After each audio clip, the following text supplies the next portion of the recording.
এই বছর প্রয়াগরাজ পালিত হচ্ছে মহাকুম্ভ, ফলে মৌনী অমাবস্যার তাৎপর্য বেড়ে গিয়েছে অনেকটাই।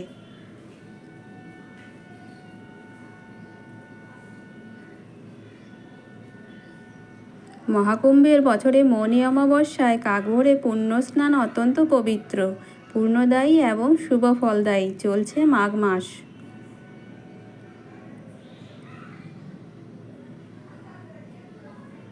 বাংলা ক্যালেন্ডার বা পঞ্জিকর দশম এই মাস অত্যন্ত গুরুত্বপূর্ণ। এই মাসের অমাবস্যাকে বলা হয় মৌনী অমাবস্যা।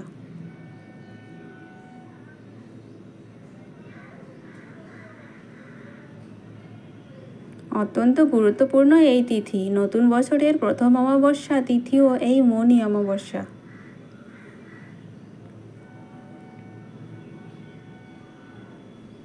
এই বছর মৌনী অমাবস্যা পড়েছে 28 এবং 29 জানুয়ারি। 28 জানুয়ারি মঙ্গলবার সন্ধ্যা 7:35 শুরু হচ্ছে অমাবস্যা।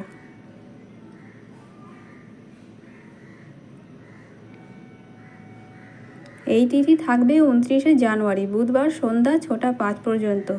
এই বছর প্রয়াগরাজ পালিত হচ্ছে মহাকুম্ভ, ফলে মৌনী অমাবস্যার তাৎপর্য বেড়ে গিয়েছে অনেকটাই।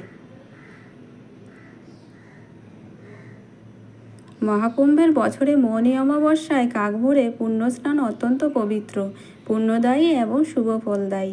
সূর্যোদয়ের তিথি অনুসারে মৌনী অমাবস্যা পালিত হবে 29 জানুয়ারি।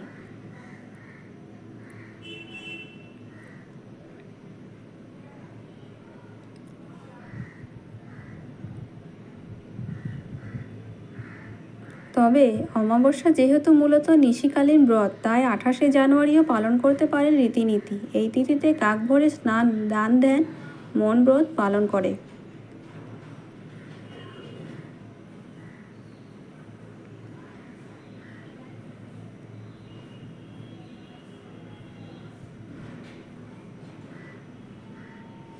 নীরবে ঈশ্বরের নাম গ্রহণ ও পিতৃতর্পণ করা অত্যন্ত শুভ বলে মনে করা হয়।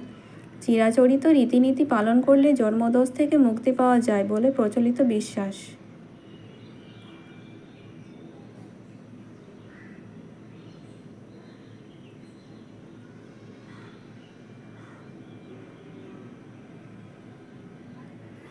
মৌনী অমাবস্যায় কালো তিল সংক্রান্ত কিছু জ্যোতিষ্ক আচার রয়েছে। মনে করা হয় এই আচার পালনে মুক্তি পাওয়া যায় শনির কুদৃষ্টি থেকে।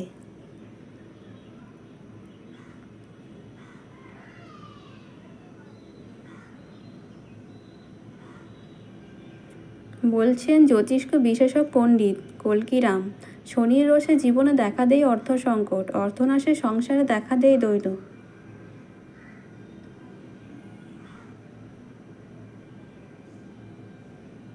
সেই কষ্ট থেকে মুক্তি পেতে কালো কাপড়, কালো তিল ও বিউলির ডাল বেঁধে দান করুন 3 অথবা 5 জন দস্যুকে, তাহলে অর্থ সংকট কাটবে।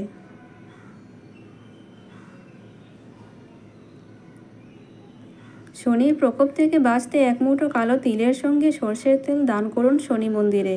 বিকল্পে এই জিনিস দান করতে পারেন কোনো দস্যু ব্যক্তিকেও।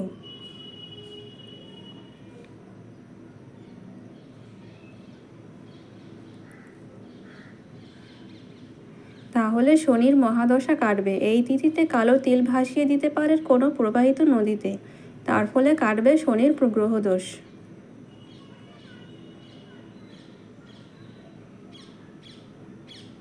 Thanks for watching my video. Subscribe my channel.